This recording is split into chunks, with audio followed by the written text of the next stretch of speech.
the devil wants you to be an overcomer? No. అపవాది నువ్వు జయించేవానిగా ఉండాలని కోరుకుంటున్నాడా? లేదు. He wants you to be defeated like you've been defeated all your life. నీ జీవితం అంతా నువ్వు ఓడిపోతూ ఉన్నావు, అలానే ఓడిపోవాలని కోరుకుంటాడు. How many Christians can stand up and testify, God has given me grace to get victory over my anger? ఎంతమంది క్రైస్తవులు నిలబడి సాక్ష్యం ఇవ్వగలరు, నా కోపాన్ని జయించడానికి కావాల్సిన కృపను దేవుడు నాకు అనుగ్రహించాడు అని? Over the lust of my eye. మోహపు చూపుల విషయంలో, over bitterness, లేక పగబెట్టుకొని ఉండే విషయంలో, over jealousy, అసూయ విషయంలో, etc., etc. అనేకమైన విషయాల్లో. They are so rare. You may find one in 1,000. మనకెంతో అరుదుగా కనిపిస్తారు. 1000 మందిలో ఒకరిని మనం చూస్తాం. You'd be lucky if you find one believer in 1,000 who can testify to that. ఆ విధంగా సాక్ష్యం చెప్పగలిగిన వ్యక్తిని విశ్వాసుల్లో 1000 మందిలో ఒక్కరిని నువ్వు కనుగొన్నా నువ్వెంత అదృష్టవంతుడివే. Why? Because the devil has blinded them to the truth. ఎందుకంటే యేసు కూడా వారి వంటి వాడాయను అనే సత్యాన్ని చూడకుండా అపవాది వారి కళ్ళకు గుడ్డితనాన్ని కలుగజేశాడు. That Jesus became like them and was tempted like them. ఎందుకంటే యేసు కూడా అన్ని విషయాల్లో వారి వలె చేయబడ్డాడని, వారి వలె శోధించబడ్డాడని ఆ సత్యాన్ని చూడకుండా వారి కన్నులకు అపవాది గుడ్డితనాన్ని కలుగజేశాడు. He's blinded you to that truth. ఆ సత్యానికి నిన్ను కూడా గుడ్డివానిగా చేశాడు అపవాది. But you need not be blind anymore. Let me use another illustration. కానీ నీవు ఇంకా గుడ్డివాడిగా ఉండాల్సిన అవసరం లేదు. నేను మరొక సాదృశ్యాన్ని చెప్తాను. Supposing an angel from heaven came to earth ఉదాహరణకి ఒక దేవదూత ఈ భూమి మీదకి వచ్చి to teach you how to swim in a swimming pool. ఒక స్విమ్మింగ్ పూల్లో ఈత ఎలా కొట్టాలి అని మీకు నేర్పిస్తున్నట్లయితే, and he flies across the swimming pool with his wings and says, "Follow me."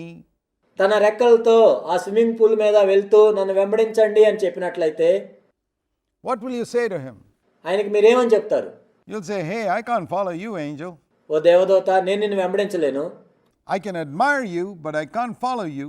నేను నిన్ను అభినందించగలను, కానీ నిన్ను వెంబడించలేను. Because you're not subject to the law of gravity that I'm subject to. If you want to teach me to swim, ఎందుకంటే నేను గురుత్వాకర్షణ శక్తికి లోనైనట్లుగా నువ్వు లోనవ్వట్లేదు. get rid of your wings and take a body like mine." నీవు నాకు ఈత కొట్టడం నేర్పించాలంటే నీ రెక్కలు తీసివేసి నా వంటి శరీరాన్ని నువ్వు ధరించుకో. And if the angel takes a body like mine, gets rid of his wings, then he can jump into the pool and teach me to swim and say, "Follow me." ఒకవేళ దేవదూత నా వంటి శరీరాన్ని ధరించుకొని ఆ రెక్కలను తీసివేసి ఆ స్విమ్మింగ్ పూల్లో ఈత కొడుతూ ఉన్నట్లయితే అప్పుడు చెప్పవచ్చు నన్ను వెంబడించండి అని. Otherwise, he can only say, "Admire me." లేనట్లయితే నన్ను అభినందించండి అని మాత్రమే చెప్పగలడు. So if Jesus was not like us, all he can say to us is, "Admire me." కాబట్టి యేసుక్రీస్తు ప్రభు నా వంటి వాడు కానట్లయితే కేవలం నన్ను అభినందించండి అని మాత్రమే ఆయన చెప్పగలడు. Admire me how I overcome sin. నేను పాపాన్ని ఏ విధంగా జయించానో చూడండి, నన్ను అభినందించండి అని చెప్పగలడు. But you can't follow me because you're not like me. కానీ మీరు నన్ను వెంబడించలేరు, ఎందుకంటే మీరు నా వంటి వారు కాదు. But he never said that. కానీ ఆయన ఆ విధంగా చెప్పలేదు. Jesus is our forerunner, the author and finisher of our faith. యేసుక్రీస్తు ప్రభువారు మనకు ముందుగా పరిగెత్తిన వాడిగా ఉన్నాడు. మన విశ్వాసమునకు కర్తయు దాన్ని కొనసాగించేవాడు ఆయనే ఉన్నాడు. Let us run the race looking unto Jesus.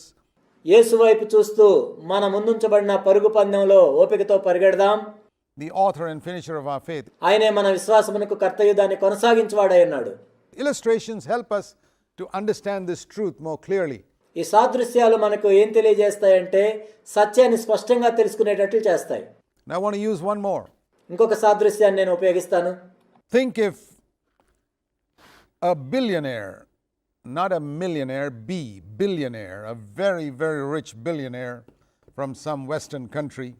ఒక కోటీశ్వరుడు ఉన్నాడు, కేవలం లక్షాధికారి కాదు, అనేక కోట్లు కలిగిన ఒక కోటీశ్వరుడు పాశ్చాత్య దేశాల నుంచి ఒక వ్యక్తి ఉన్నాడు అనుకుందాం. Comes to India. ఆయన భారతదేశానికి వచ్చాడు. To help the poor people who live in the slums of India. భారతదేశంలో ఉన్న మురికివాడల్లో ఉన్న ప్రజలకు సహాయం చేయడానికి ఆయన వచ్చాడు. To teach them how to live without getting into debt.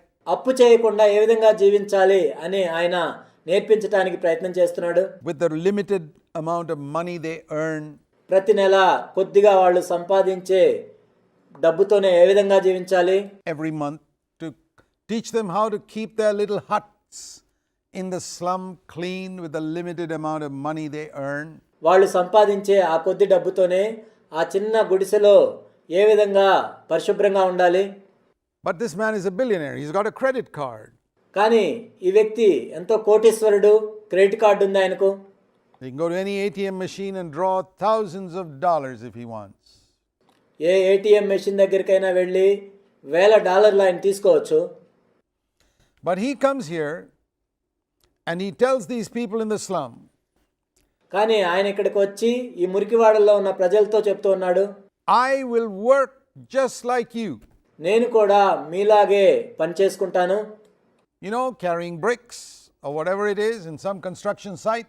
నేను మీలాగే ఇటుకలు మోస్తాను, లేక అక్కడ కట్టబడుచున్న దగ్గర ఏదైనా పని చేస్తాను.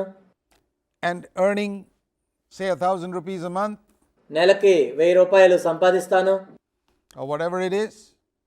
లేకపోతే కొంత డబ్బు. I will not earn more than you. I will earn just like you. నేను మీకంటే ఎక్కువ సంపాదించను, మీ అంతే సంపాదిస్తాను. And I will build a little hut here just like you built. మీరు కట్టుకున్నట్లే నేను కూడా ఒక చిన్న గుడిసె కట్టుకుంటాను ఇక్కడ. And I will show you how I can live with keeping the hut clean. కాబట్టి ఆ చిన్న గుడిసె కూడా ఏ విధంగా పరిశుభ్రంగా ఉంచుకోవచ్చో నేను మీకు చూపిస్తాను. And not get into debt. అప్పు చేయకుండా ఏ విధంగా జీవించవచ్చో చూపిస్తాను. And live a clean life here. పరిశుభ్రమైన జీవితం ఏ విధంగా జీవించాలో చూపిస్తాను. And they watch him. వాళ్ళు ఆయన చూస్తూ ఉన్నారు. And if he secretly goes to some ATM machine every now and then, ఒకవేళ ఆయన రహస్యంగా అప్పుడప్పుడు ఏదైనా ఏటీఎం మెషిన్ దగ్గరికి వెళ్తున్నాడా, and puts in his credit card and draws money, he's cheating. ఆ విధంగా ఆయన క్రెడిట్ కార్డు ఉపయోగించుకొని డబ్బులు తీసుకుంటున్నట్లయితే ఆయన మోసం చేస్తున్నట్లు. And if they see that, they say, hey, you can do that because you're a billionaire. You got a credit card. We don't have that. అప్పుడు వాళ్ళు ఏమంటారంటే, నీవు కోటీశ్వరుడివి, నీ దగ్గర క్రెడిట్ కార్డు ఉంది, నువ్వు చేయొచ్చు, కానీ మేము చేయలేము. But he says, no, I'll never go to an ATM machine. కానీ ఆయన చెప్పాడు, నేను ఎప్పుడు ఏటీఎం మెషిన్ దగ్గరికి వెళ్ళట్లేదు. I've got a credit card. I'm a billionaire, but I won't use it. నేను కోటీశ్వరుడిని, నా దగ్గర క్రెడిట్ కార్డు ఉంది, కానీ దాన్ని నేను ఎప్పుడూ ఉపయోగించట్లేదు.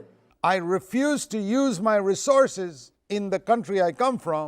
నేను ఏ దేశం నుంచి అయితే వచ్చానో నాకు ఏవైతే వనరులు ఉన్నాయో దాన్ని నేను ఉపయోగించుకోవట్లేదు. And I will limit myself only to the resources you have. మీకు ఏవైతే వనరులు ఉన్నాయో అంతవరకే నన్ను నేను పరిమితం చేసుకుంటున్నాను. And he's true to his word. ఆయన నిజంగానే ఆయన చెప్పినట్లుగానే చేస్తున్నాడు. He never uses his credit card. తన యొక్క క్రెడిట్ కార్డ్ని ఆయన ఎప్పుడూ ఉపయోగించలేదు. He lives, works and earns just like anybody else, lives like them. అందరి వాళ్ళే పని చేసుకుంటున్నాడు, అందరి వాళ్ళే జీవిస్తున్నాడు. Such a man can say to the others, follow me. అటువంటి వ్యక్తి వేరే వాళ్ళతో చెప్పొచ్చు, నన్ను వెంబడించండి అని. He cannot say follow me if he keeps using his credit card. ఒకవేళ తన క్రెడిట్ కార్డును ఉపయోగిస్తూ ఉన్నట్లయితే నన్ను వెంబడించండి అని ఆయన చెప్పలేడు. Now when Jesus came to earth, యేసుక్రీస్తు ప్రభువు కూడా ఈ భూమి మీదకి వచ్చినప్పుడు, just like this man was a billionaire, when he was living in the slum, he was still a billionaire. ఈ కోటీశ్వరుడైన వ్యక్తి మురికివాడల్లో జీవిస్తున్నప్పుడు కూడా ఆయన కోటీశ్వరుడే. That didn't change. అదేం మారదు. He had billions in his bank account back in the United States or wherever he came from. తాను వచ్చిన America నుండో లేక మరో దేశం నుండో ఆ దేశంలో ఉన్న బ్యాంకు ఖాతాలో కొన్ని కోట్ల రూపాయల డబ్బులు ఉన్నాయి. But he didn't live as a billionaire here. He didn't use his credit card here. కానీ ఆ కోటీశ్వరుడు లాగా ఆయన ఇక్కడ జీవించలేదు, తన క్రెడిట్ కార్డును ఆయన ఉపయోగించుకోలేదు. That is a picture of how Jesus came to this earth. యేసుక్రీస్తు ప్రభు వారు కూడా ఈ భూమి మీదకి వచ్చినప్పుడు అలానే ఉన్నాడు. He never used his heavenly credit card. తన పరలోక సంబంధమైన క్రెడిట్ కార్డును ఆయన ఎప్పుడు ఉపయోగించుకోలేదు. His resources as God. దేవునిగా తనకున్న వనరులను ఆధిక్యతలను ఆయన ఉపయోగించుకోలేదు. Though he was God. ఆయన దేవుడైండి కూడా. He lived using the resources we have. మనం ఎటువంటి వనరులను అయితే కలిగి ఉన్నామో ఆ వనరులనే ఆయన ఉపయోగించుకున్నాడు. Or we are offered. లేక మనకు ఏవైతే అందుబాటులో ఉన్నాయో ఆయన వాటినే వాడుకున్నాడు. And so he could say to us, follow me. ఆ విధంగా నన్ను వెంబడించుడి అని ఆయన చెప్పగలడు.